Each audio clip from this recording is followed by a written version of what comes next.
अस्सलाम वालेकुम नाज़रीन, प्रोग्राम सियासी खिचड़ी के साथ हाज़िर हूँ। सबसे पहले तो आपसे तज़ियत का इज़हार करता हूँ, पूरी पाकिस्तानी कौम से तज़ियत का इज़हार करता हूँ मौसम पाकिस्तान डॉक्टर अब्दुल कदीर ख़ान के इंतकाल पर। बिलाशुबा डॉक्टर अब्दुल कदीर ख़ान एक ऐसी शख्सियत थे जिन्हें हम पाकिस्तान का एक गैर मुतनाज़ा हीरो कह सकते हैं। पाकिस्तान का हर तबका फ़िक्र, हर शोबे का शख्स जो है वो डॉक्टर अब्दुल कदीर ख़ान को अपना मौसन मानता था और उनके जाने पर बिलाशुबा गमगीन है। और मैं आपको ये भी बताना चाहता हूँ कि डॉक्टर अब्दुल कदीर ख़ान हमारे चौधरी सियासत साहब जो हैं इनके बड़े करीबी दोस्त थे। तो चौधरी सियासत साहब हमारे साथ इस वक्त मौजूद हैं, उनसे पूछते हैं। जी चौधरी साहब, अस्सलाम वालेकुम। ये बताइएगा कि डॉक्टर अब्दुल कदीर ख़ान साहब इंतकाल कर गए हैं, इस दुनिया से चले गए हैं, आप इस पर क्या कहेंगे? आपका तो बड़ा तल्लुक़ था उनके साथ। बहुत शुक्रिया राय साहब। डॉक्टर अब्दुल कदीर ख़ान साहब से मेरी बड़ी करीबी दोस्ती भी थी, ताल्लुक़दारी भी थी। अल्लाह ताला उनको रहमत करे। पाकिस्तान की मिसाइल टेक्नोलॉजी हो, पाकिस्तान को एटमी ताकत बनाना हो, इसमें डॉक्टर साहब का जो किरदार है वो बड़ा ऐसा किरदार है जिसको कभी भी भुलाया नहीं जा सकता। और उनकी जो कुर्बानियाँ, जो काविशें, जो खिदमात हैं, वो हमेशा जो हैं वो याद रखी जाएंगी। अच्छा चौधरी साहब, लगे हाथों ये भी बता दें कि हमने सुना है कि आपकी दरख्वास्त पर डॉक्टर साहब ने एक नाकर्दा गुनाह अपने सर पर ले लिया था और फिर बाद में जो परवेज़ मुशर्रफ साहब थे उन्होंने उनसे अपने वादे भी पूरे नहीं किए थे। इस पर क्या कहेंगे आप? बिल्कुल ऐसा, मैंने वो एक किताब भी लिखी है, सच तो ये है, उसमें भी कुछ चीज़ों का जिक्र है। अभी आपने जो सवाल उठाया ये बात ठीक है। मैं और जब ये मामला हुआ था एटमी फैलाव का और डॉक्टर साहब पे इल्ज़ाम आ रहा था और सारे कह रहे थे कि ये डॉक्टर साहब ने किया है, मैं मानने को तैयार नहीं था। लेकिन परवेज़ मुशर्रफ बज़िद था और वो डॉक्टर साहब को गिरफ़्तार भी करना चाहता था। और एक ऐसा मरला भी आया कि हमें ख़तरा था कि कहीं डॉक्टर साहब को अमेरिका के हवाले न कर दिया जाए। तो फिर मैंने और एस.एम. ज़फ़र उन दोनों से दरख्वास्त की, हम दोनों ने डॉक्टर साहब से, कि आप इसको जो इल्ज़ाम ये लगा रहे हैं मुल्क और कौम की खातिर आप इसको कबूल कर लें। तो बड़ी मुश्किल से डॉक्टर साहब माने और मुशर्रफ से फिर उनकी मुलाकात हुई। मैंने मुशर्रफ से कहा था, ये बात मैंने मुशर्रफ से कही थी कि डॉक्टर साहब बयान दे देंगे लेकिन डॉक्टर साहब को फिर आप कुछ नहीं कहेंगे। मुशर्रफ ने बिल्कुल वादा किया और कहा कि नहीं, वो जहाँ भी आ जा सकते हैं, उनका कोई ऐसा हम कोई पाबंदी नहीं लगाएंगे, उनको पकड़ेंगे नहीं। जैसे ही उनका वो PTV से इंटरव्यू ख़त्म हुआ, जो बयान था मेरा डॉक्टर साहब का, तो फौरी तौर पर उनको कुछ नामालूम अफराद ने पकड़ लिया और किसी जगह ले गए, नज़रबंद कर दिया। मैंने इस पर मुशर्रफ से एहतजाज भी किया था, जिसमें मुशर्रफ ने कहा कि ये सब कुछ डॉक्टर साहब की सिक्योरिटी के लिए किया गया है। बहरहाल ये सच है कि मेरी दरख्वास्त पर और एस.एम. ज़फ़र की दरख्वास्त पर ये नकरदा गुनाह डॉक्टर साहब ने अपने सर लिया था।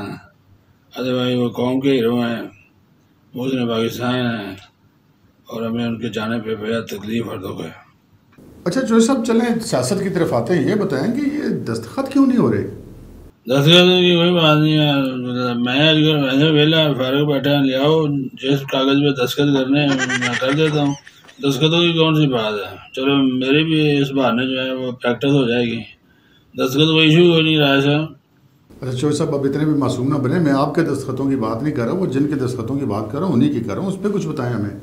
ٹھیک ہے، یہ بات آپ کی ٹھیک ہے کہ نہ ہی میں بچا ہوں نہ ہی میں اتنا معصوم ہوں، لیکن تم ہی کنہ آدمی ہے اور کوشش کر، مجھے پتا ہے کہ جس طرح تیرا دھیان جا رہا ہے تو تیری اطلاع کے لیے عرض ہے وہ دستخط ہو گئے ہیں، معاملہ طے ہو گیا ہے، تو ظاہر ہے اب وہ والا پھٹا نہیں ہے جو تو بات کرنا چاہ رہا ہے، دستخط کر دیے گئے ہیں، اور ایک جو چارج ہے وہ ہوگا 15 اکتوبر کو، اور ایک جو چارج ہے وہ ہوگا 19 اکتوبر کو، اور ایک جو چارج ہے وہ ہوگا 21 اکتوبر کو، اور یہ جو 21 والا چارج ہے نا یہ بڑا امپورٹنٹ ہے،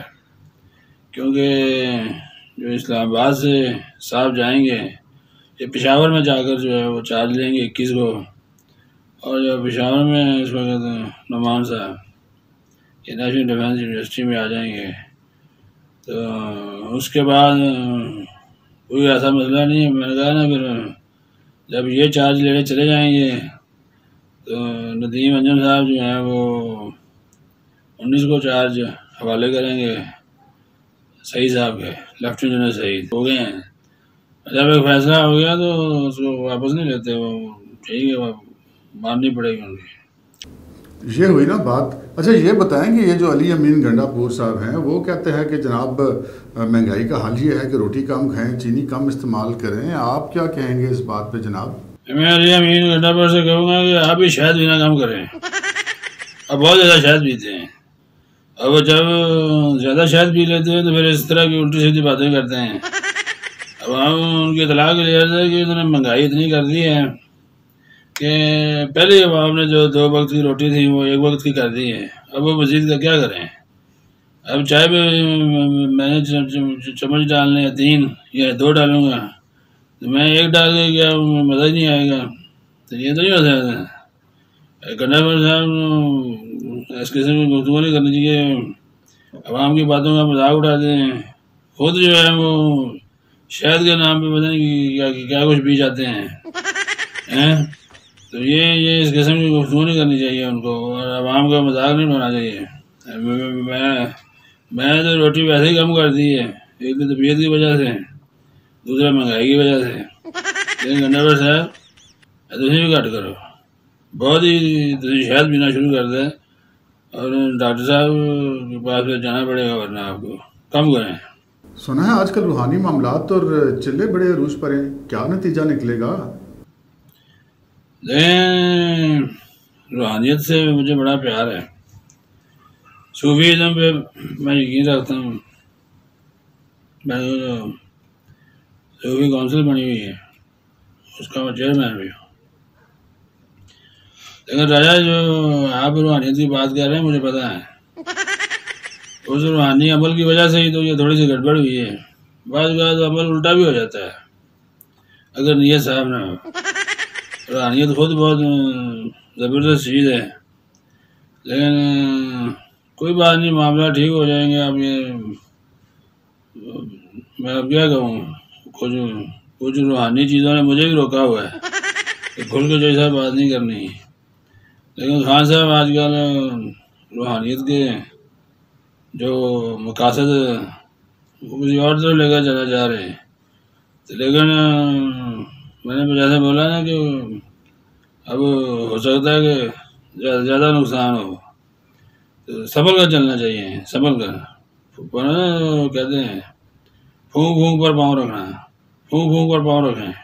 بہت بہت شکریہ چوہدری صاحب۔ ناظرین، میری اور آپ کی سمجھ میں چودھری صاحب کی باتیں آئیں یا نہ آئیں، ان پہ غور ضرور کیجیے گا اور کچھ نہ کچھ نتیجہ نکالنے کی کوشش کیجیے گا۔ آج کے پروگرام میں اتنا ہی، اجازت دیجیے، اللہ حافظ۔